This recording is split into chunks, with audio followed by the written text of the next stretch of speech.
สละลางาน2 วันเพื่อพาจอมขวัญเฟดอายสมธรรมศาสตร์ไปเที่ยวตาดคำแสนชื่นใจตัดอีเต็มวังตาก็ไปก้นสวงน้ำใสขอบใจคนดีใจจนสั่นพี่จอมขวัญอุตสาห์จัดคิวพาน้องเที่ยวจุดชมวิวห้องคูเวียงเลงประวัติศาสตร์วัดธาตุจำปา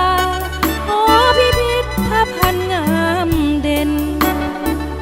เมื่อน้องได้เห็นน้องเองแสนภาคภูมิใจอายพาเที่ยวชมวัดวาอามเก่าแก่แล้วซื้อเพนเพไปตอนเมน้องอยู่ต่างแพงแล้วซื้อข้าวหลามผัดเทียมงามให้น้องคำแพง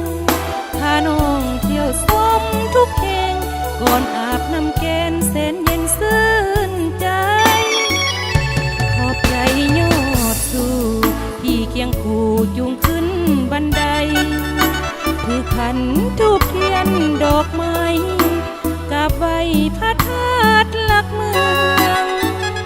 กอดเอวขี่สังพายงามที่สีบุญเฮืองให้คนเขาลือกระเดืองคงสาคือเมืองที่ลืมบ่ลง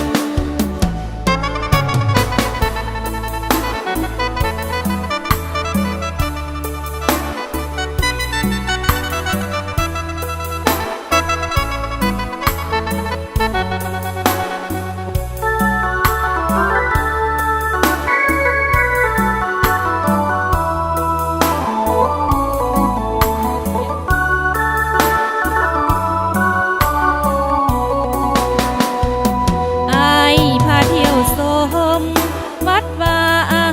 มเก่าแก่แล้วซื้อเพนเพไปต้นเมน้องอยู่ต่างแขวงแถมซื้อข้าวหลามผักเทียมงามให้น้องคำแพงพาน้องเที่ยวชมทุกแห่งก่อนอาบน้ำแกนแสนเย็นซื่นใจขอบใจยอดสู่